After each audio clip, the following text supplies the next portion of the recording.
Assalamualaikum warahmatullahi wabarakatuh. Innal hamdalillah nahmaduhu wa nasta'inuhu wa nastaghfiruh wa na'udzu billahi min shururi anfusina wa min sayyiati a'malina.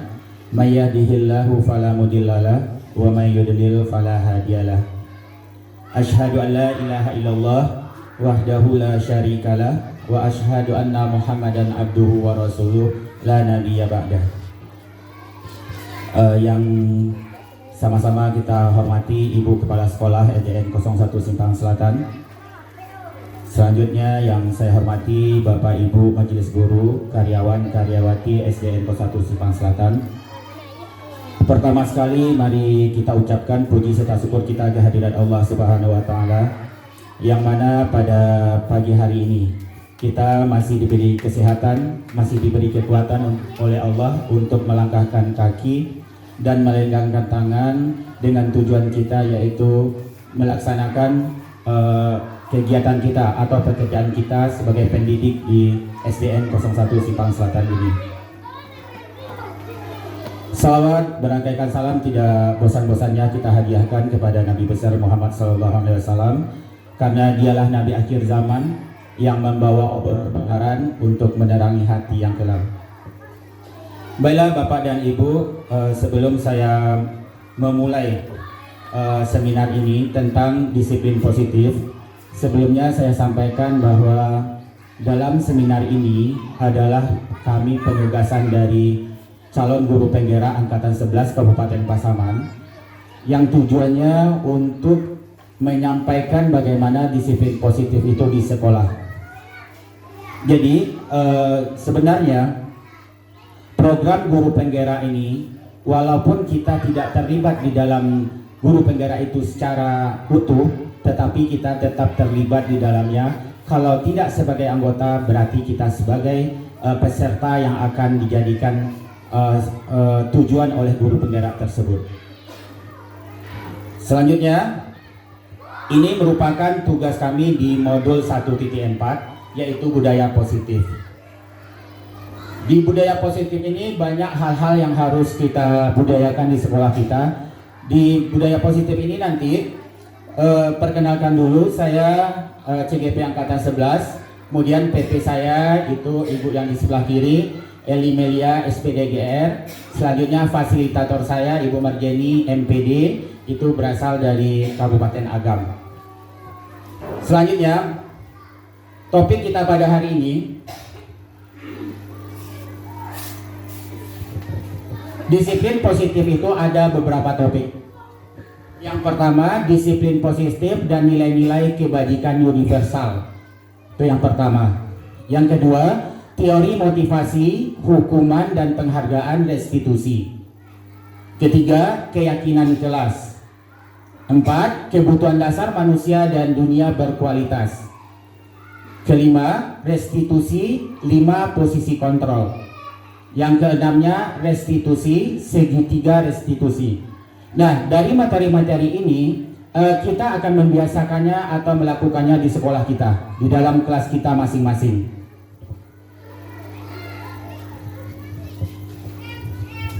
Yang pertama, kita akan membahas tentang disiplin positif dan nilai-nilai kebajikan universal. Nah, intinya kita sebagai seorang guru mengontrol murid. Apakah benar tuh, misalnya kita sebagai pengontrol bagi murid kita, kita baca, pada dasarnya kita tidak dapat memaksa murid untuk berbuat sesuatu jikalau murid tersebut memilih untuk tidak melakukannya. Selanjutnya, walaupun tampaknya guru sedang mengontrol perilaku murid, hal demikian terjadi karena murid sedang mengizinkan dirinya dikontrol. Saat itu, bentuk kontrol guru menjadi kebutuhan dasar yang dipilih murid tersebut. Teori kontrol menyatakan bahwa semua perilaku memiliki tujuan, bahkan terhadap perilaku yang tidak disukai. Nah, kalau di teori kontrol ini, sebenarnya kita sebagai kontrol bagi murid itu sebenarnya kurang tepat. Nanti ada pembahasan-pembahasan berikutnya. Selanjutnya, ilustrasi berikutnya, bahwa semua penguatan positif, efektif dan bermanfaat. Penguatan positif atau bujukan adalah bentuk-bentuk kontrol. Segala usaha untuk mempengaruhi murid agar mengulangi suatu perilaku tertentu adalah suatu usaha untuk mengontrol murid tersebut. Dalam jangka waktu tertentu, kemungkinan murid tersebut akan menyadarinya dan mencoba untuk menolak bujukan kita, atau bisa jadi murid tersebut menjadi tergantung pada pendapat sang guru untuk berusaha. Selanjutnya, yang ketiga, bahwa kritik dan membuat orang merasa bersalah dapat menguatkan karakter. Kan ilustrasinya seperti itu. Menggunakan kritik dan rasa bersalah untuk mengontrol murid menuju pada identitasnya gagal. Mereka belajar untuk merasa buruk tentang diri mereka. Mereka mengembangkan dialog diri yang negatif. Kadangkala sulit bagi guru untuk mengidentifikasi bahwa mereka sedang melakukan perilaku ini. Karena seringkali guru cukup menggunakan suara halus untuk menyampaikan pesan negatif. Nah, dari 3 ilustrasi ini nanti kita akan lihat yang keempat, bahwa orang dewasa memiliki hak untuk memaksa. Maksudnya orang dewasa itu adalah kita sebagai seorang guru memaksa kepada murid. Nah, bagaimana ilustrasinya? Banyak orang dewasa yang percaya bahwa mereka memiliki tanggung jawab untuk membuat murid-murid berbuat hal-hal tertentu. Apapun yang dilakukan dapat diterima selama ada sebuah kemajuan berdasarkan sebuah pengukuran kinerja. Pada saat itu pula orang dewasa akan menyadari bahwa perilaku memaksa tidak akan efektif untuk jangka waktu panjang, dan sebuah hubungan permusuhan akan terbentuk. Nah, di sini bahwa orang dewasa memiliki hak untuk memaksa. Stimulus respon. Karena kita berpikir seperti ini, realitas kebutuhan kita sama. Padahal sebenarnya semua kebutuhan orang itu berbeda. Nah, di teori kontrolnya realitasnya kebutuhan kita berbeda. Kalau di stimulus responnya semua orang melihat hal yang sama, kalau teori kontrolnya setiap orang memiliki gambaran yang berbeda. Intinya bagaimana? Kita tidak bisa memaksakan orang lain untuk mengontrolnya. Kita tidak bisa mengontrol perilaku orang lain. Contohnya saja Bapak. Nah, jadi yang dimaksud kontrol tadi, kita tidak bisa mengontrol orang lain dengan kebiasaannya. Contoh, di sosial media. Sekarang orang memposting tentang profilnya, statusnya. Nah, kita kan sebagai orang pembaca kan tidak bisa mengontrol apa yang mereka lakukan. Nah, kita hanya bisa melihat. Kalau kita tidak sesuai dengan apa yang mereka posting, tidak usah kita lihat atau kita skip saja. Nah, kalau kita berusaha untuk mengontrol semua apa yang dilakukan orang lain, akan menyiksa diri kita sendiri. Karena kita tidak mempunyai posisi kontrol untuk semua orang. Itu dari posisi kontrol tadi. Selanjutnya, nilai-nilai kebajikan universal. Nilai-nilai kebajikan adalah sifat-sifat positif manusia yang merupakan tujuan mulia yang ingin dicapai setiap individu. Nilai-nilai tersebut bersifat universal dan lintas bahasa, suku, bangsa, agama maupun latar belakang. Nah, selanjutnya nilai-nilai kebajikan, nilai-nilai yang universal tadi. Yang pertama kita sebagai pendidikan di Indonesia, nilai-nilai kebajikan yang ingin dicapai oleh setiap anak Indonesia kita kenal dengan profil pelajar Pancasila. Nah, itulah nilai-nilai kebajikan yang akan kita lakukan di anak-anak kita di Indonesia. Yang pertama, beriman, bertakwa kepada Tuhan Yang Maha Esa, dan berakhlak mulia. Yang kedua, mandiri, bernalar kritis, kreatif, berkebinekaan global, dan bergotong royong. Itu adalah karakter-karakter atau nilai-nilai yang akan kita kembangkan sebagai pendidikan di Indonesia. Lanjut, teori motivasi, hukuman, dan penghargaan restitusi. Maksudnya di sini, teori motivasi perilaku manusia. Manusia itu akan berperilaku yang pertama untuk menghindari ketidakmampuan, ketidaknyamanan hukuman apa yang akan terjadi apabila saya tidak melakukannya. Yang pertama, kita melakukan itu karena hukuman. Contoh, Kenapa anak-anak misalnya dia terlambat? Bagaimana supaya dia tidak terlambat? Dia karena takut dihukuman. Berarti itu belum lagi masuk kepada inisiatif dirinya sendiri. Kalau masih hal seperti itu, berarti motivasinya masih eksternal, masih tergantung pada orang luar. Yang kedua, untuk mendapatkan imbalan dari orang lain atau institusi. Contoh, kalau misalnya kamu hafal surat Al-Fatihah, kamu akan mendapatkan hadiah berupa misalnya uang. Berarti itu motivasinya masih dari luar, masih eksternal. Yang diharapkan itu adalah murid kita melakukan segala sesuatunya itu merupakan dari dirinya sendiri atau intrinsik, yaitu untuk menghargai dirinya sendiri dan meyakini apa nilai-nilai yang diyakininya. Contoh, apa nilai-nilai yang kita lakukan di sekolah, di kelas kita, atau peraturan-peraturan yang ada di sekolah kita. Nah, jadi yang diharapkan apa? Adalah intrinsiknya, maksudnya dari dirinya sendiri. Melakukan itu benar-benar kebutuhan dari dirinya, kesadaran dari dirinya, bukan karena dia karena terhukum atau dia ingin mendapatkan hadiah. Nah, jadi maksudnya kita bagaimana caranya kita menimbulkan kesadaran pada diri peserta didik kita. Nah, sekarang kita perhatikan perbedaan hukuman dan konsekuensi. Sekarang kita baca. Yang pertama, mencatat 100 kali di dalam buku kalimat saya tidak akan terlambat lagi karena terlambat ke sekolah. Sekarang menurut Bapak Ibu itu hukuman atau konsekuensi? Silakan keluarkan suaranya Bapak Ibu. Bagaimana mencatat 100 kali ketika anak kita misalnya terlambat, kita suruh menulis 100 kali dalam bukunya dengan kalimat saya tidak akan terlambat lagi, seperti pernah kita rasakan zaman-zaman kita sekolah dulu. Atau saya ya, itu merupakan hukuman. Kita kunci dulu jawabannya. Yang kedua, lari mengelilingi lapangan basket 2 kali karena terlambat hadir ke sekolah. Hukuman atau konsekuensi? Hukuman? Konsekuensi. Nanti kita lihat jawabannya di slide berikutnya. Yang ketiga, murid diminta untuk push up 15 kali karena tidak menggunakan masker ke sekolah. Contoh, ini kejadiannya mungkin zaman corona kemarin.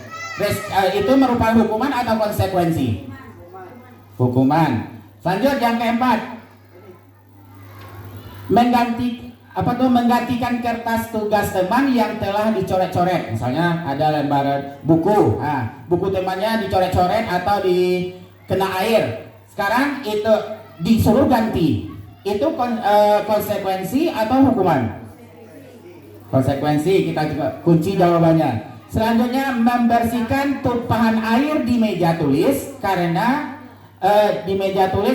tersenggol pada saat belajar. Konsekuensi. Selanjutnya, yang nomor berikutnya, murid disuruh untuk mengenakan sepatu seharian di sekolah, maksudnya tidak mengenakan sepatu seharian, buka sepatunya selama 1 hari di sekolah karena tidak menggunakan sepatu hitam, karena peraturannya kita harus sepatu hitam. Ya, hukuman atau konsekuensi nanti kita lihat. Selanjutnya, lari berkeliling lapangan basket 2 kali karena terlambat 10 menit untuk pelajaran PJOK. Kira-kira apa tuh Pak Erik? Hukuman atau konsekuensi? Hukuman. Nah, sekarang kita lihat jawabannya. Nanti kita bahas gimana yang berbeda. Oke, bagaimana? Semuanya betul? Ya. Nah, sekarang yang jadi pertanyaan oleh Bapak dan Ibu yang mana? Kenapa dia hukuman? Kenapa dia konsekuensi? Apa bedanya? Nah, yang pertama pasti kita akan berpikir kenapa lari dua kali karena terlambat 10 menit untuk pelajaran PJOK itu merupakan suatu konsekuensi? Kenapa dia tidak hukuman? Nah, karena ada kolerasinya, ada hubungannya. Karena setiap orang belajar pendidikan olahraga ya Pak Erik, sebelum masuk lapangan kan dia harus berkeliling lapangan pemanasan. Nah, berarti itu konsekuensinya kenapa dia tadi tidak ikut pemanasan dan akhirnya ketika dia datang dia harus mengikuti pemanasan selama 10 menit. Berarti itu konsekuensi. Kemudian kalau hukuman itu dia tidak ada hubungannya. Contoh, pasti Bapak Ibu masih ingat ketika kita dulu sekolah, kalau terlambat buat di buku tulis 1 halaman, saya tidak akan terlambat, saya tidak akan terlambat, saya tidak akan terlambat. Sebenarnya itu kan tidak ada tujuannya. Ditulis pun itu kira-kira apa fungsinya untuk murid kita? Kan tidak ada. Nah, tapi kalau yang konsekuensi itu ada, contoh mencoret meja misalnya, atau menghilangkan pensil teman. Kalau ganti berarti itu konsekuensinya. Nah, dia belajar bertanggung jawab dengan apa yang diperbuatnya. Lanjut, kalau yang lari mengelilingi lapangan 2 kali karena terlambat hadir di sekolah, kan tidak ada hubungannya. Itu adalah merupakan suatu hukuman, dan hukuman ini menurut teorinya hanya akan membuat bermasalah di kejiwaannya atau secara fisik. Dan hukuman ini bisa saja secara fisik, bisa saja secara verbal dengan kata-kata. Kita lanjutkan.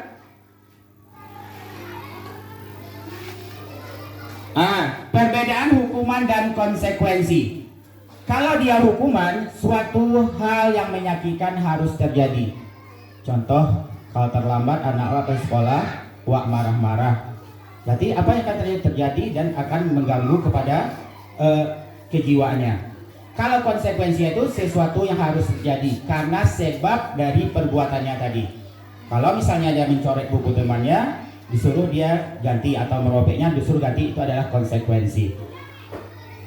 Kemudian kalau dia hukuman, anak membenci kedisiplinan, benci dia dengan aturan-aturan itu. Kalau konsekuensi, anak menghargai disiplin. Kalau hukuman itu bersifatnya memaksa, sedangkan konsekuensi adalah stimulus atau tanggapan. Mendorong anak menyakiti dirinya sendiri, artinya dia akan merasa bersalah dan akan menyesal dengan dirinya dan menyalah-nyalahkan dirinya. Itu juga tidak bagus. Kalau dia konsekuensi, mendorong anak agar mudah menyesuaikan diri. Ini konsep ini akan dibagikan nanti. Selanjutnya, restitusi. Nah, ini Pak Yas yang restitusi itu. Jadi sebenarnya tidak semua persoalan anak semuanya harus direstitusi. Ada yang bisa diselesaikan dengan restitusi, ada yang tidak. Nah, restitusi itu adalah proses menciptakan kondisi bagi murid untuk memperbaiki kesalahan mereka sehingga mereka biasa kembali pada kelompok mereka. Kemudian dengan karakter yang lebih kuat, restitusi juga merupakan proses kolaboratif yang mengajar murid untuk mencari solusi untuk masalah mereka dan membantu murid berpikir tentang orang seperti apa yang mereka ingin jadi. Maksudnya jadi seperti apa anak-anak nanti, keinginannya seperti orangnya seperti apa, dan bagaimana mereka harus memperlakukan orang lain. Jadi restitusi itu kita mengajarkan kepada murid bagaimana dia memperbaiki dirinya sendiri. Nah, bagaimana dia setelah dia mengerti, setelah dia memberi arahan, dan dia akan kembali ke komunitasnya, ke teman-temannya dengan perilaku yang lebih baik. Nah, jadi bagaimana cara kita merestitusi? Yang pertama, restitusi ini nanti di terakhir kita akan mempelajari tentang segitiga restitusi. Nah, di segitiga restitusi itulah langkah-langkah penyelesaian masalah yang dihadapi oleh anak. Nanti kita akan sampai ke situ. Selanjutnya, nah, identitas gagal. Kalau yang dikatakan identitas gagal itu adalah hukuman. Yang namanya hukuman itu adalah kegagalan menurut teorinya. Kemudian ada identitas sukses, yaitu disiplin, yaitu konsekuensi dan restitusi tadi. Contoh identitas gagal, yang hukuman, sesuatu yang menyakitkan harus terjadi.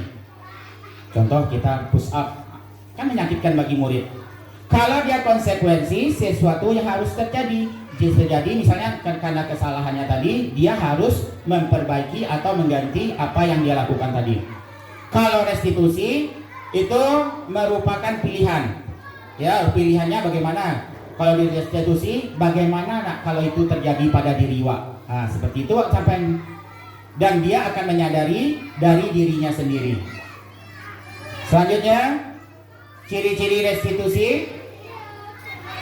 9 ciri-ciri restitusi. Yang pertama, bukan untuk menebus kesalahan, namun untuk belajar dari kesalahan. Nah, jadi kalau untuk restitusi pertama itu, dia bukan untuk menebus kesalahan, tapi dia untuk belajar dari kesalahan-kesalahan tersebut dan tidak mengulanginya kembali. Dan memikirkan kalau itu terjadi pada dirinya atau kepada diri temannya. Yang kedua, memperbaiki hubungan. Selanjutnya, tawaran bukan paksaan. Restitusi menuntun untuk melihat ke dalam diri. Selanjutnya, restitusi mencari kebutuhan dasar yang mendasari tindakan. Restitusi diri adalah cara yang paling baik. Nah, jadi di tadi ada hukuman, ada konsekuensi. Yang terbaiknya itu adalah restitusi.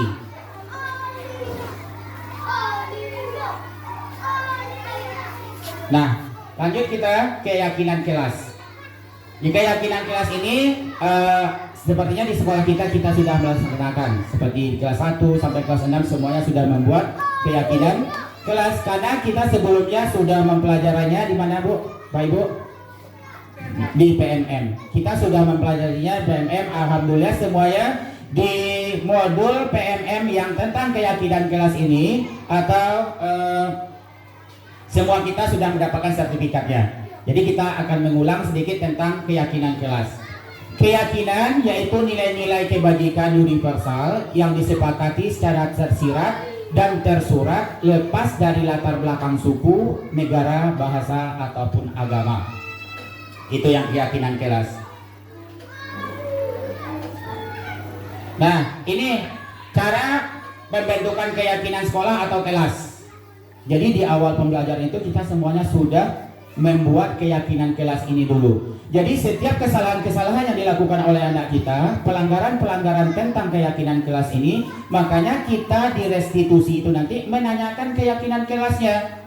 Contoh, kalau berkelahi dia dengan teman, berarti dia tidak saling menghargai antar teman. Nah, kalau ketika kita merestitusinya nanti, berarti kita tanya keyakinan kelas mana yang kita langgar, atau keyakinan kelas mana yang belum kita lakukan. Nah, kemudian keyakinan kelas ini menggunakan kata-kata yang positif, tidak ada kata-kata tidak, misalnya tidak membuang sampah sembarangan. Itu kalimatnya tidak positif. Yang positif berarti membuang sampah pada tempatnya. Jadi kata-kata tidak itu dihindari apabila kita membuat keyakinan kelas ini. Selanjutnya, nah, peraturan atau keyakinan kelas. Kalau peraturan selalu kebalikan, misalnya selalu kembalikan buku ke tempatnya, itu adalah peraturan. Kalau keyakinan kelasnya bertanggung jawab. Nah, jadi dia misalnya kalau di keyakinan kelas itu dia sudah ke nilai-nilai positifnya, bertanggung jawab, menghormati, dan seperti itu. Selanjutnya, dilarang mengganggu orang lain. Berarti keyakinan kelasnya apa? Menghormati orang lain. Hadir di sekolah 15 menit sebelum pembelajaran dimulai. Berarti apa keyakinan kelasnya? Menghormati orang lain dan berkomitmen. Dilarang melakukan kekerasan. Nah, di peraturannya. Kalau di keyakinan kelasnya, ya kesehatan, menghormati orang lain. Nah, jadi kita hindari kata-kata tidak, kata-kata larangan di keyakinan kelas tersebut. Kemudian dilarang menggunakan narkoba. Berarti apa keyakinan kelasnya? Menjaga kesehatan. Lanjut, bergantian atau menunggu giliran. Bersabar, menghormati orang lain. Ya, gunakan masker kalau kita misalnya flu, pilek. Untuk kesehatan atau menghormati orang lain supaya tidak terkena dari flu kita. Ya. Kemudian jangan berdiri di kelas atau koridor.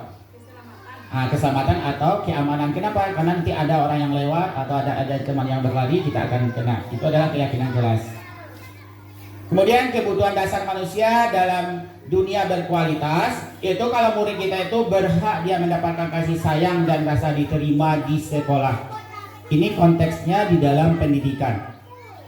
Dan kita tidak bisa membeda-bedakan, atau kita hanya memperhatikan anak yang pintar, yang bersih, yang harum. Tidak seperti itu. Semua anak kita, siapapun dia berhak mendapatkan kasih sayang kita dan rasa diterima di sekolah ini. Selanjutnya, penguasaan. Ada rasa menguasai, kemudian ada kesenangan, misalnya hobinya, tetap harus disalurkan. Kemudian kebebasan, ada kebebasan. Dan yang paling penting adalah bertahan hidup. Untuk bertahan hidup, apa saja yang harus kita berbuat. Selanjutnya, nah ini dia 5 posisi kontrol kita sebagai seorang guru. Kontrol manakah posisi kita selama ini? Yang pertama, penghukum. Apakah Bapak dan Ibu pernah menghukum? Pernah. Nah, selanjutnya yang pertama, penghukum. Penghukum ini banyak, ya, dari kata-kata yang ini saja. Contoh, ya, murid-murid kalian, guru-guru yang menerapkan posisi penghukum akan berkata, nah, patuhi aturan saya atau awas. Misalnya bahasa awas kan kalau enggak. Itu adalah hukuman. Kemudian kata-kata berikutnya, kamu selalu saja salah. Bangnya taruh salah taruh. Misalnya dengan hukum selalu pasti selalu yang terasa terakhir selesai. Apanya selalu pasti yang selalu terasa. Ya. Bangnya batang kali deh. Itu adalah kata-kata orang yang berposisi sebagai penghukum, dan kita akan sadari diri kita nanti sebagai di mana posisi kita. Termasuk saya, Ibu, bukan ibu-ibu saja, termasuk ke diri saya. Yang kedua, pembuat merasa bersalah. Membuat merasa bersalah murid. Kadang-kadang waktu, enggak ibu yang maang. Itu membuat bersalah murid. Kata-kata guru yang melakukan rasa bersalah itu, ibu sangat kecewa sekali dengan kamu. Atau, ibu tiba nengok aneh ya. Dia kelakuan itu enggak ibu ya Pak dong. Lah canogo lah Pak Maja. Itu berarti membuat rasa bersalah kepada murid. Yang selanjutnya, berapa kali Bapak harus memberitahu kamu ya, berapa kali pakai CN. Lagi ini pakai CN. Itulah kata-kata bahasa awaknya. Selanjutnya, gimana coba kalau orang tua kamu tahu kamu berbuat seperti ini? Juga itu. Kan sering kita tuh, Bu. Ya Pak Amir juga paling sering mungkin. Nggak ibu jama wa, nggak ibu jaya wa. Ternyata itu bukanlah posisi yang terbaik bagi kita sebagai pendidik untuk mengatakan kata-kata tersebut kepada anak. Nah, selanjutnya hasilnya nanti akan ada hasilnya. Nanti di tabel kita lihat. Yang ketiga, teman. Kan ada friend-friend ya. Apa ya anak sewa. Nah, kata-kata kita kalau sebagai teman ke anak, yang pertama, ayo bantulah demi Bapak. Tolonglah di kerajaan itu ada niat Pak. Itu berarti seolah-olah berkawan dengan dia. Seolah-olah kita berteman dengan murid tersebut. Atau ayo ingat tidak bantuan Bapak selama ini. Wangki-ungki ya kebaikan apa tahu. Patang Pak Baliana sepatu. Misalnya kan. Jadi ungkit-ungkit kembali seolah-olah teman. Ya beasiswa sebanyak itu. Lanjut. Ya sudah, kali ini tidak apa-apa, nanti ibu bantu bereskan. Nah, itu posisi kita sebagai teman.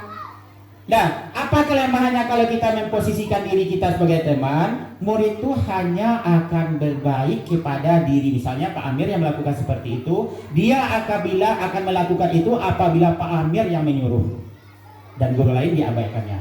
Nah, itulah kelemahannya kalau kita menganggap dia sebagai teman. Atau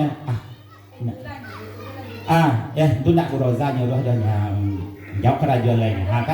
Karena dia merasa dekat dengan Buroza sebagai teman. Itu kelemahannya. Nah, yang polisi berikutnya adalah pemantau. Orang pemantau ini, guru-guru pemantau termasuk juga Pak Amir. Ada data-datanya. Hari ini si A terlambat, hari ini si A buka sepatu. Ada data-datanya. Nah, posisi guru sebagai pemantau ini Bu perannya. Pemantau. Peraturannya apa? Jadi ada data-datanya. Jamban awak masuk sekolah misalnya kan, baca peraturan yang diindiang. Nah, berarti kita ada data-datanya. Soalnya apa yang telah kamu lakukan, atau sanksi atau konsekuensinya apa. Nah, dan ini juga belum pada tahap yang paling baik. Nah, apa hasilnya? Murid memahami konsekuensi yang harus dijalankan karena telah melanggar salah satu peraturan sekolah. Guru tidak menunjukkan suatu emosi yang berlebihan, santai aja guru itunya, langsung menunjuk ikut apanya, ikut aturannya yang dilanggar. Nah, yang paling baiknya adalah posisi manajer, Wak. Nah, manajer inilah yang sejalan dengan restitusi nanti. Nah, kalau kita sebagai manajer, perkataannya mengembalikan kepada posisi kepada murid tersebut, bagaimana dia mencari solusi apa yang telah dilakukannya.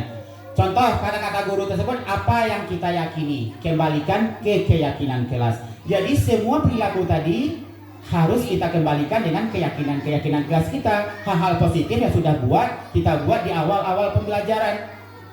Nah, jadi anak itu tidak merasa terhukum karena dia membuat keyakinan kelas, dia terlibat penuh dan punya andil di dalamnya.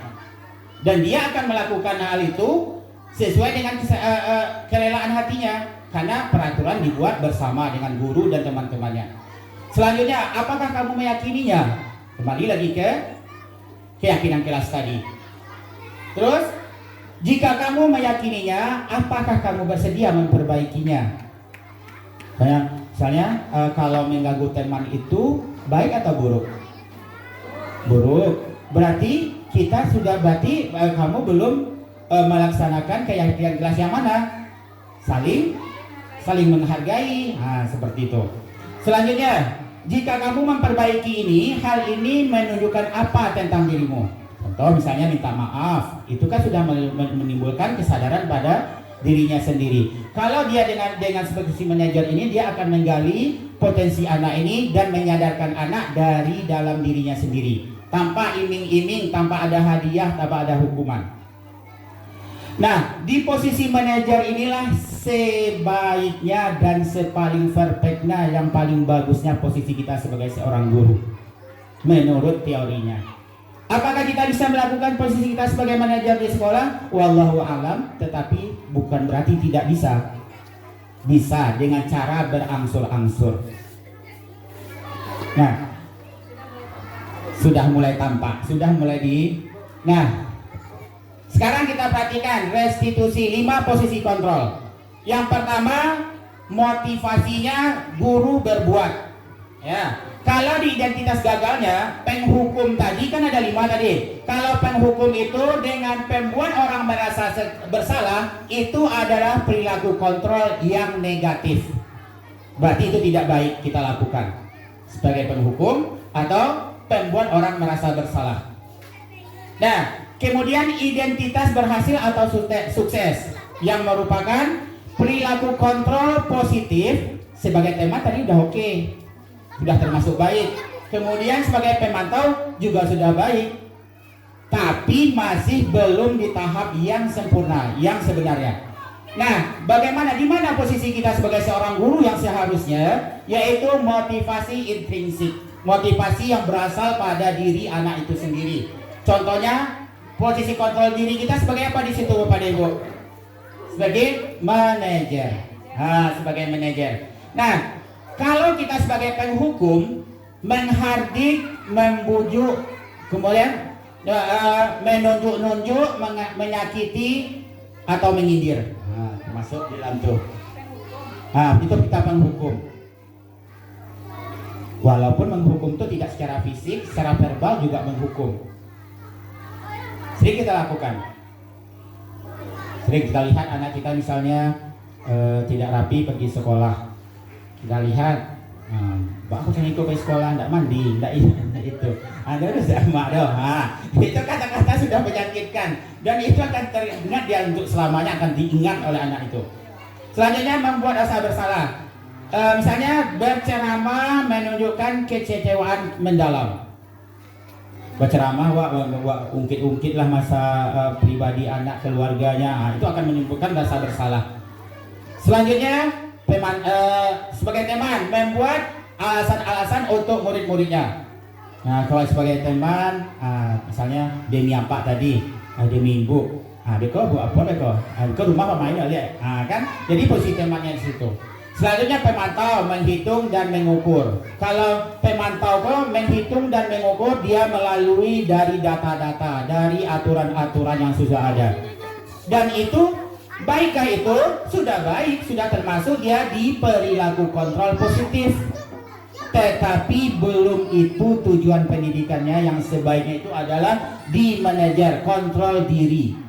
Yang mana mengajukan pertanyaan-pertanyaan kepada anak. Dan pertanyaan-pertanyaan itu membuat anak itu sadar tentang kesalahan yang dilakukannya. Nah, sama dengan guru BK.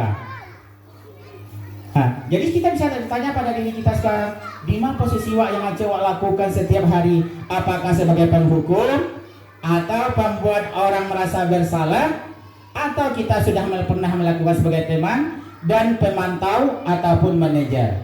Nah, satu catatan, orang yang berposisi sebagai manajer, mereka sudah mahir, sudah paham betul, sudah bisa dia melakukan sebagai teman dan sebagai pemantau. Dia bertahap, ya, karena itu kalau teman dan pemantau itu sudah termasuk dia di kontrol positif. Kemudian yang terbaik itu adalah kontrol diri, yang mana nanti anak itu akan memperbaiki kesalahan-kesalahannya, menyadari kesalahannya sendiri tanpa ada paksaan atau tanpa ada hukuman dari guru. Nah, itulah yang diharapkan. Sama juga seperti kita, Bapak dan Ibu melakukan tugas misalnya, apakah karena aturan sekolah, atau karena takut kepada atasan, atau memang kesadaran diri kita, terlebih hubungan kita, pertanggungjawaban kita kepada kita sebagai orang Islam, pertanggungjawaban kita kepada Allah Subhanahu wa taala. Nah, itu termasuk di situ kesadarannya. Bukan hanya anak saja, kesadaran guru juga seperti itu. Apakah kita sudah menyadari itu tugas kita memang tugas yang tanggung jawab kita sendiri, atau itu karena kita lakukan karena takut kepada atasan atau aturan-aturan sekolah? Itu kembali kepada diri kita sendiri. Nah, kalau di posisi manajer ini, kontrol diri ini terutama akan lebih dekat kepada orang-orang yang memahami aturan-aturan agamanya, muhasabah diri. Nah, sadarkah diri kita misalnya apa yang harus kita lakukan? Jadi kedepannya itu yang harus kita gali. Kalau misalnya kita melakukan sesuatu itu masih karena peraturan, berarti itu masih pengaruh dari eksternal, dari dalam diri kita, atau karena hukuman. Yang diharapkan itu adalah kesadaran dari diri kita sendiri. Dan kita hubungkanlah kalau kita orang muslim dengan aturan-aturan agama kita. Selanjutnya, ini masih proses kontrol. Sudah tadi. Nah, pernyataan restitusi 5 posisi kontrol tadi. Saya kecewa sekali dengan kamu. Nah, perbuatan orang merasa bersalah, atau kamu tidak pernah benar melakukannya, itu penghukum, berarti Allah langsung menghukum anak. Lanjut, ayolah lakukan demi ibu atau bapak. Itu siapa itu bapak dan ibu? Itu sebagai teman. Apakah kamu mau mendapatkan stiker bintang hari ini? Pemantau. Nah, jadi anak tuh ternyata kita selama ini mengiming-imingi dengan hadiah, ternyata itu belum yang diharapkan. Kalau misalnya kelompok yang paling bagus, nanti yang kerjasamanya bagus, nanti dia akan mendapatkan bintang. Kan? Berarti anak termotivasi membuat itu karena dia ingin mendapatkan bintang. Karena di dalam itu katanya belum sebaiknya. Selanjutnya, apakah kamu mau mendapat stiker? Udah. Bagaimana kamu bisa menyelesaikan masalah ini? Inilah dia yang diharapkan. Dia yang berbuat salah, dia digali kemampuannya untuk menyelesaikan masalah tersebut dan tidak mengulanginya kembali. Kamu selalu yang paling akhir, itu adalah penghukum. Nah, ini dia segitiga restitusi itu, Bu. Segitiga restitusi merupakan sebuah strategi yang dapat dilakukan sebagai proses menciptakan kondisi menuntun murid untuk memperbaiki kesalahan-kesalahan yang mereka lakukan. Dengan penerapan segitiga restitusi, murid diharapkan bisa kembali ke kelompok mereka dan telah memiliki karakter yang kuat dan memperbaiki kesalahan yang telah dilakukan. Dengan penerapan segitiga restitusi, juga diharapkan mampu meningkatkan motivasi murid untuk lebih baik sepanjang hidupnya, dan motivasi tersebut muncul dari dalam diri sendiri, bukan karena faktor takut maupun mengharapkan imbalan. Itulah yang diharapkan dari segitiga restitusi. Nah, ini dia Bapak dan Ibu, langkah segitiga restitusi. Langkah segitiga restitusi ada 3. Yang pertama, menstabilkan identitas. Nah, ketika kita menstabilkan identitas, apa yang kira-kira kita lakukan? Setiap orang pasti pernah melakukan kesalahan. Contoh, misalnya berkelahi. Kata-kata yang kita untuk menstabilkan identitasnya apa? Misalnya, kamu melakukan itu, semua orang pernah melakukan itu, ya kan? Atau kamu bukan satu-satunya orang yang pernah melakukan ini. Itu untuk menstabilkan identitas yang bersalah tadi. Langkah selanjutnya apa? Validasi tindakan yang salah. Tuh kata-kata sebelah kiri. Coba baca Bu Roza, bisa baca yang di atas. Mikrofon satu lagi Bu Eni, tolong. Siapa ya? Bu Pipi deh. Ya, Bu Pipi. Ya, Bu Roza, silakan baca Bu Roza. Yang di atas kan? Yang di atas sebelah kiri. Sebelah kiri ya. Kamu tentu punya alasan mengapa melakukan itu. Dan keduanya? Adakah cara yang lebih efektif untuk mendapatkan apa yang kamu butuhkan? Nah, itu adalah validasi tindakan yang salah tadi. Jadi kita tidak menghukum, kita menggali apa yang dia potensi pada diri anak tadi. Bagaimana dia supaya dia sadar. Nah, supaya dia jangan terlalu merasa bersalah, divalidasi identitas tadi dulu. Wajar nak, kamu salah. Atau bapak pun dulu pernah melakukan hal seperti ini, tapi itu tidak bisa dibenarkan. Kata-kata seperti itu kita, supaya dia jangan merasa terlalu bersalah. Kemudian kita tanyakan apakah cara yang lebih efektif untuk mendapatkan apa yang kamu butuhkan. Contoh, misalnya dia meminjam atau merampas misalnya pensil temannya. Tentu dia akan berpikir selain merampas tentu ada cara lain untuk mendapatkan ya, atau dengan cara meminjam secara baik-baik.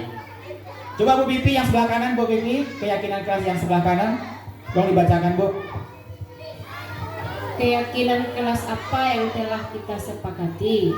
Ya. Kamu ingin menjadi orang yang seperti apa? Nah, penyelesaiannya seperti ini. Jadi di kelas kita itu catatannya setiap awal semester, setiap awal pembelajaran sudah ada kesepakatan keyakinan kelasnya. Jadi kita tinggal menunjuk keyakinan kelas apa yang telah kita sepakati, atau keyakinan kelas mana yang belum kamu tunjukkan. Kalau dia berkelahi, dia keyakinan kelasnya berarti tidak menghargai atau tertidur dia ketika dalam belajar. Kira-kira itu jadi satu masalah. Nah, bagaimana kita merestitusinya? Kalau tertidur, kalau yang memvalidasi identitas itu pasti, misalnya ya, setiap orang pasti bisa. Jam berapa bangun? Gitu tuh. Jam berapa tidur? Kenapa lambat bangun? Bisa, jangan kesiangan. Nah, jadi pertamanya kita katakan dulu menstabilkan identitas tuh, supaya jangan terlalu tertusuk dia misalnya rasa bersalah. Ya, bapak pun dulu waktu sekolah pernah juga tertidur di sekolah di kelas, atau ibu pun dulu pernah tertidur di kelas. Baru seperti itu. Nah, apa yang harus kita lakukan supaya kita tidak tertidur di waktu belajar? Nanti dia berpikir tidur tepat waktu, tidak Jam berapa sebaiknya kita tidur? Lalu baru kita diskusi, baru langkah ketiganya. Nah, baru kita tanya, kalau tidur di dalam kelas ketika bapak dan ibu guru menyampaikan materi, kira-kira keyakinan kelas mana yang belum kita tunjukkan? Berarti saling menghargai, tidak menghargai guru yang sedang mengajar. Oke, ini dia menstabilkan identitas tadi. Setelah ini kita coba mengingatkan keyakinan, validasi tindakan yang salah. Nah, sampai di sini sekarang kita keyakinan kelas sudah pernah kita lakukan. Iya, Bapak dan Ibu. Langkah pertama apa dulu? Buat rencananya dulu, keyakinan kelas itu koordinasi, kalau kita guru dan studi koordinasi dengan guru kelasnya, dengan kepala sekolah. Nanti baru kita buat curah pendapat. Jadi setiap anak di kelas itu memiliki andil, memiliki keterlibatan di dalamnya, tidak ada yang tidak. Nah, kita contohkan kita menggunakan apa namanya ini, Pak? Yes. Origami atau stick. Nah, ini ditulis, kemudian ditempelkan, tulis, tempelkan. Nah, jadi setelah ditulis, tempelkan, nanti baru kita rangkum, nanti masukkanlah kata-kata positif tadi. Misalnya menghargai, saling menghargai. Berarti misalnya kalau misalnya guru menerangkan pelajaran, katanya nanti mendengarkan guru menerangkan. Berarti itu saling menghargai. Jadi dikelompokkan. Sudah dikelompokkan, barulah dibuat nanti kata-kata positifnya. Saling menghormati, kemudian bertanggung jawab, atau misalnya berdoa sebelum dan sesudah belajar. Berarti itu keyakinannya apa itu, Bu? Berdoa agama atau religiusnya. Berarti dikelompokkan. Nah, jadi ketika anak kita nanti melakukan kesalahan, kita tinggal lagi melihat, menunjuk. Coba kita lihat keyakinan kelas mana yang belum kita lakukan, atau keyakinan kelas mana yang kita langgar. Nah, itu untuk menentukan keyakinan kelas. Sekarang kita coba saja dulu Bapak dan Ibu, tempelkan nanti. Silakan kita membuat curah pendapat dulu. Tempel aja di dinding, Ibu. Ini langsung ada lem. Oke, ini ada lemnya. Silakan Bapak tulis, Pak. Agar Bapak dan Ibu sekarang adalah murid.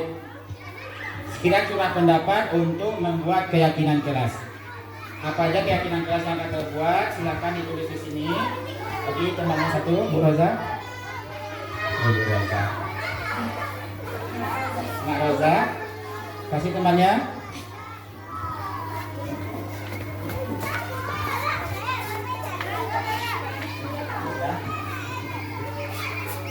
Silakan Pak Yas.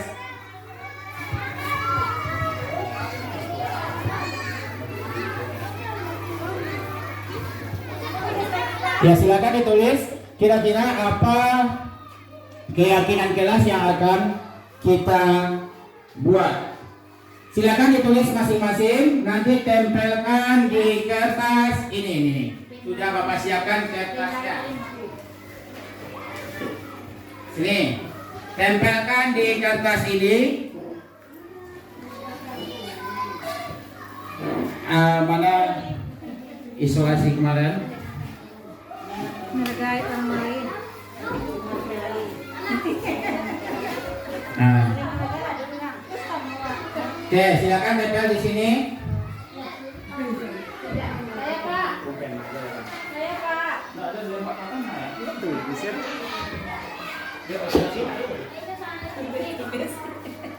Isolasinya mana lo? Isolasi patang aja.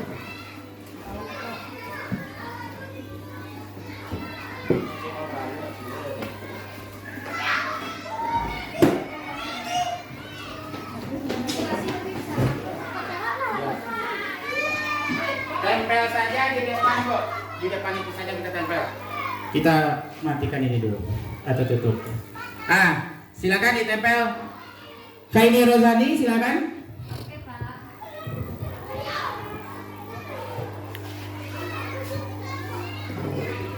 Keyakinan kelas saya menghargai Ya. Ya. Gus. Ibu, Bu Titi Susanti. Jalan ke sebelah kiri. Lanjut, Erik. Boleh di sampingnya atau di belakangnya. Ya, nah Bapak yang satu lagi, Ibu si Nobia Juniarti. Ya, boleh yang paling rajin, semuanya rajin. Di kelas kita semuanya rajin. Ya, Pimpin Dewira. Selanjutnya murid Bapak yang selalu diam dari tadi, Mainarni silakan ditempel. Pak kameramen silakan. Ya, kameramen pegang gitu. Ayo, Mainarni.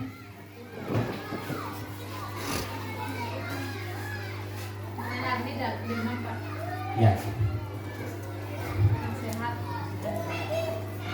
Kita doakan semua semoga cepat sembuh. Nah, setelah kita curah pendapat, sudah menyampaikan materi semuanya. Sekarang kita pilih. Bantu Bapak membacanya ke depan. Ini Rozani, apa saja yang dibuat oleh teman-temannya. Dibuka satu, nanti biar Bapak pindahkan ke sini.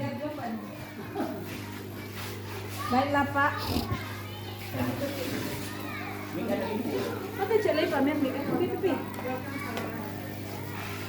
Ya, bacakan Kaini Rozani, nanti pindahkan sebelah sini. Ya. Oh baiklah, keyakinan kelas berapa Pak? Kelas 6. Kelas 6. Yang pertama Pak, menghargai orang lain Pak. Ya, kita kan di sini.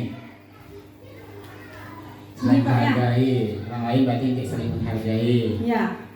Terus yang kedua juga saling menghargai. Nah, berarti sama. Sama. Di bawahnya berarti tempel dekat sini. Lalu yang ketiga bertanggung jawab pada kelas. Nah, bertanggung jawab berarti di sini. Yang keempatnya berdoa sebelum dan sudah melakukan aktivitas Pak. Nah, berarti itu religius di sini. Oh, yang kelima mendengarkan guru yang sedang menerangkan pelajaran. Berarti menghargai sama Ya, saling menghargai. menghargai. Tidak mengganggu teman Pak, termasuk menghargai juga. Menghargai. Nah, sekarang terima kasih, beri tepuk tangan untuk Kaini Rozani. Oke, setelah kita curah pendapat, kita sudah ada 3 kelompok ini. 3 kelompok tentang keyakinan kelas kita. Yang pertama, keyakinan di kelas 6 ini adalah saling menghargai. Ini saling menghargai, satu.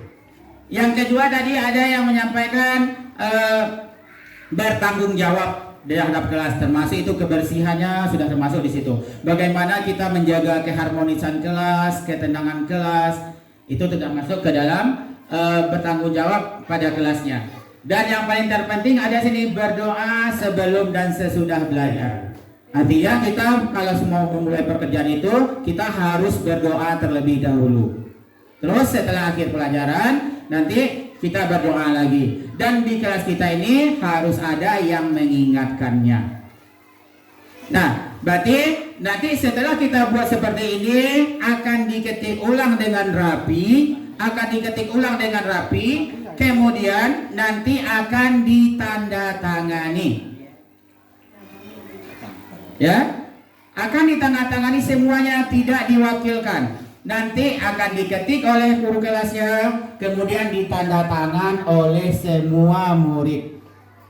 Dan kalau perlu boleh diketahui oleh kepala sekolah di bawahnya.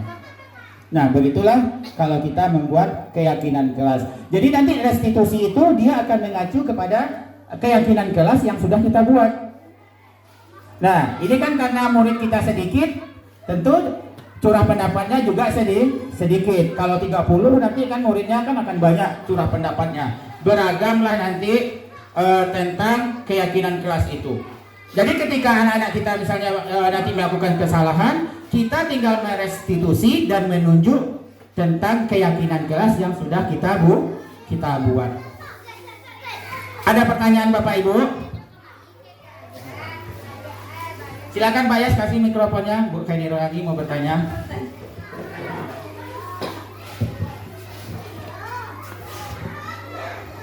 Oh, ingin bertanya Pak, apa beda keyakinan kelas dan kesepakatan kelas Pak? Keyakinan kelas dan kesepakatan kelas. Kalau kesepakatan itu lebih kepada seperti aturan-aturan. Kalau keyakinan itu adalah lebih universal. Contohnya bertanggung jawab, misalnya agamis, terus menjaga apa tadi? Saling menghargai. Nah seperti itu. Yang keyakinan yang ada nilai positifnya, itulah dia keyakinan. Yakin kita dengan hal-hal itu yang positif. Contoh bertanggung jawab, positif tidak? Positif. Misalnya religius, positif tidak? Positif. Berarti itu adalah keyakinan kelas. Nah kalau aturan-aturan bisa seperti ini. Tidak boleh membuang sampah sembarangan misalnya. Itu adalah aturan. Tidak boleh terlambat misalnya. Itu adalah aturan-aturan. Nah kalau misalnya kalau kita keyakinan kelas berarti disiplin. Misalnya datang ke sekolah tepat waktu. Nah, berarti itu udah keyakinan kelas. Ada nilai-nilai positif di dalamnya. Ada nilai-nilai keyakinan kita. Artinya keyakinan kita yakin hal itu adalah suatu kebenaran. Ada lagi? Bu, ada yang mau ditanyakan? Sebentar Pak, saya kelas rendah Pak. Bagaimana saya menerapkan itu Pak? Untuk kelas rendah, Ibu, cukup Ibu katakan seperti itu kan, tanya aja satu-satu boleh. Misalnya, tapi anak kelas rendah pun dia tahu, misalnya mana yang baik, mana yang buruk. Misalnya tidak membuang sampah pada tempatnya, pasti ada anak tuh tidak membuang sampah, tidak menggaduh kawan katanya kan. Berarti itu anak kelas rendah. Berarti kita nanti sebagai seorang guru kita yang akan menuliskan. Berarti itu termasuk kepada menghormati teman, terus menjaga kebersihan, menjaga ketertiban. Nah, kenapa? Karena pas curah pendapat anak kelas 1 itu kan belum bisa menulis. Cukup dari kata-katanya saja, tapi harus dilibatkan Bu Roza. Tetap kita tanya satu-satu, kira-kira kelas kita ini supaya bagus kita belajar, supaya tenang kita belajar, supaya nyaman kita, apa yang kita lakukan untuk kelas kita ini. Misalnya kamu bagaimana, ini bagaimana. Nah itu kita mengajar anak kita itu mau menyampaikan pendapat. Nah dan tidak ada jawaban salah. Bagus semuanya, tinggal kita lagi nanti mengarahkannya. Kenapa? Karena dari kecil inilah kita membiasakan anak itu untuk berbicara. Contoh aja lah kepada diri kita yang sudah dewasa sekarang. Ketika kita suruh berbicara di depan, mengeluarkan pendapat, pasti kita takut. Pasti kita takut salah. Nah, bagaimana? Jadi salah satu dari keyakinan kelas ini tadi adalah mengajarkan kepada murid kita itu menyampaikan pendapatnya. Apa kira-kira supaya dia merasa nyaman di sekolah, supaya dia merasa terlindungi di sekolah, apa yang harus kita buat, dan itu kita tuangkan dalam bentuk keyakinan kelas tadi. Nah, keyakinan kelas tadi harus ditulis semua nama siswanya, kemudian ditandatangani wali kelasnya oleh gurunya, kemudian bisa juga oleh kepala sekolahnya. Atau kalau guru bidang studi bisa juga seperti ini. Ketika pembelajaran agama Islam misalnya, ini keyakinan kelasnya, bisa juga seperti itu. Selain dia mengacu pada keyakinan kelas yang sudah dibuat oleh guru kelasnya. Oke Pak, pas. Oke, terima kasih Bu Roza. Yang lain tentang kontrol tadi bagaimana kira-kira Bapak dan Ibu? Tentang kontrol tadi bagaimana itu? Adakah? Mungkinkah kita menjadi seorang manajer? Mungkin, bukan tidak mungkin saja. Tapi butuh proses. Karena proses kontrol manajer itu tidak serta-merta bisa kita lakukan. Nah, nanti kita akan mencoba untuk membuat segitiga restitusi. Nanti kita coba, ada yang jadi murid, Bu Khairil jadi guru, nanti Bu Novia Juniarti menjadi muridnya. Bagaimana nanti kata-kata restitusi yang harus disampaikan? Contoh seperti ini untuk situasi guru. Tolong Ibu kasih Ibu ini tadi. Ini Ibu Novia Juniarti sebagai muridnya. Nah, silakan Bu Roza dibaca dulu bagaimana cara merestitusi. Enggak, nanti Ibu baca dalam hati dulu Bu. Nanti kita praktekkan ke depan. Langkah yang pertama tadi menanyakan menstabilkan identitas. Apa yang Bu tanyakan dulu sama Bu Novia Juniati adalah sebagai seorang muridnya.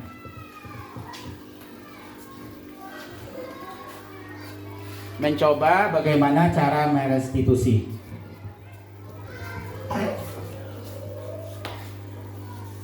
Nanti ditanya oleh Bu Kaini Rozani, nanti Bu, ya seperti drama. Kan kata-katanya udah ada di situ. Udah Bu Roza?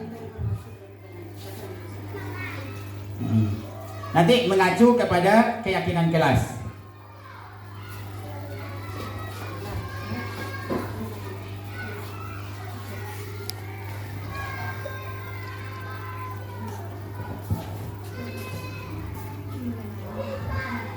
Ya, seperti tadi.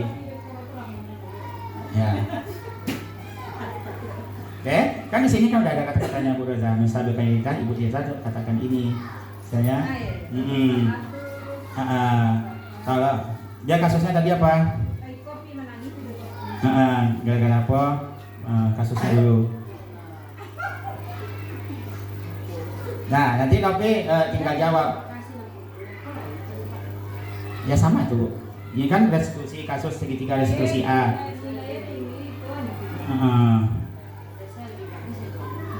Ngejek ya, dia mengejek temannya yang nilai rendah.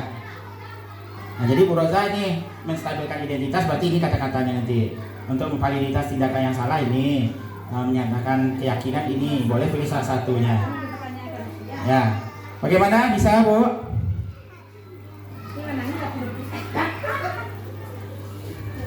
Silakan.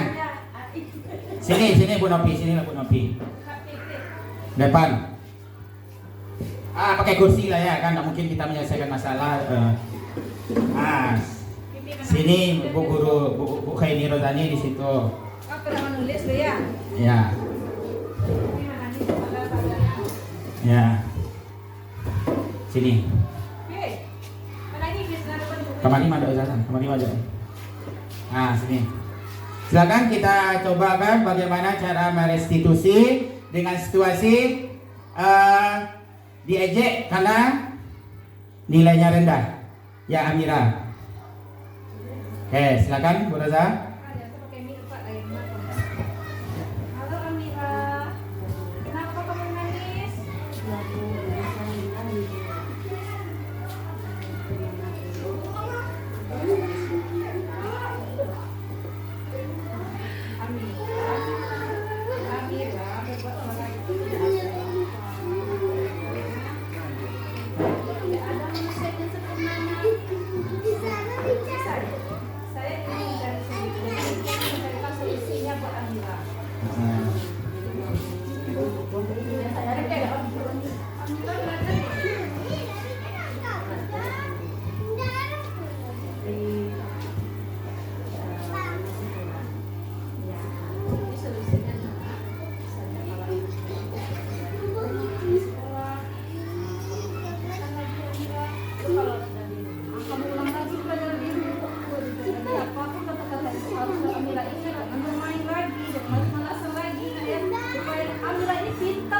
Iya, bagus.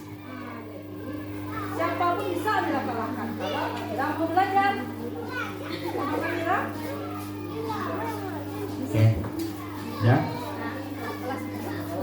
Ya. Oke, tepuk tangan. Bagus sekali. Ya. Nah, itulah cara kita merestitusi. Ya, segitiga restitusi tersebut.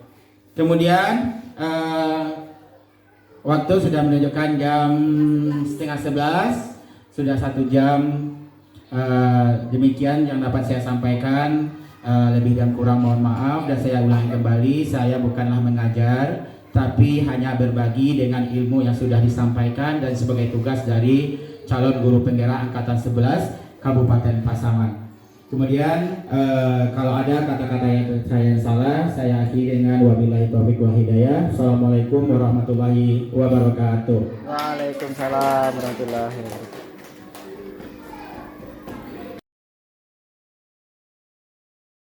Assalamualaikum warahmatullahi wabarakatuh. Perkenalkan, saya Titin Susanti, Kepala Sekolah SD 01 Simpang Selatan. Saya sangat bangga sekali atas penyampaian oleh Amirsah dalam sosialisasi budaya positif dan penerapan keyakinan kelas yang sudah disampaikan kemarin. Sangat bermanfaat bagi kami sebagai kepala sekolah untuk menarik minat Bapak Ibu guru yang ada di sekolah SD 01 Simpang Selatan, sehingga mereka bisa belajar apa itu dan memahami apa itu budaya positif, apa itu segitiga restitusi, dan 5 posisi kontrol yang harus dimiliki oleh seorang guru, sehingga nanti ada perubahan di sekolah kami dengan adanya penyampaian yang disampaikan oleh Amirsah, sehingga anak-anak didik kami akan lebih bersikap lebih baik lagi ke depannya, dan kemajuan sekolah akan meningkat dan bertambahnya pengetahuan, pemahaman oleh guru-guru SD 01 Simpang Selatan tentang budaya positif dan penerapannya di kelasnya masing-masing. Kami berharap mudah-mudahan guru-guru, teman-teman sejawat oleh Amirsah yang ada di SD 01 Simpang Selatan ini termotivasi untuk mengikuti program guru penggerak untuk angkatan berikutnya. Itu harapan yang kami inginkan, sehingga di sekolah kami terjadi kemajuan yang lebih meningkat lagi dari tahun ke tahun, sehingga kami menjadi yang terbaik di Kecamatan Simpati. Terima kasih Bapak Amirsah telah menyampaikan sosialisasi dan pemahaman budaya positif dan keyakinan kelas di sekolah kita ini. Terima kasih dan sekian dari kami atas penyampaian Bapak sangat baik dan bermanfaat bagi sekolah kita. Assalamualaikum warahmatullahi wabarakatuh. Assalamualaikum warahmatullahi wabarakatuh. Saya Kaini Rezani, SPD GR. Saya bertugas di SDN 1 Simpang Selatan. Setelah saya mendapatkan materi dari Bapak Amirsah SPDI tentang segitiga restitusi, posisi kontrol, dan serta keyakinan kelas. Setelah mendapatkan ilmu dari Pak Amir, kami sudah menerapkannya di kelas. Dan semoga kedepannya lebih baik lagi di sekolah kami. Terima kasih. Assalamualaikum warahmatullahi wabarakatuh.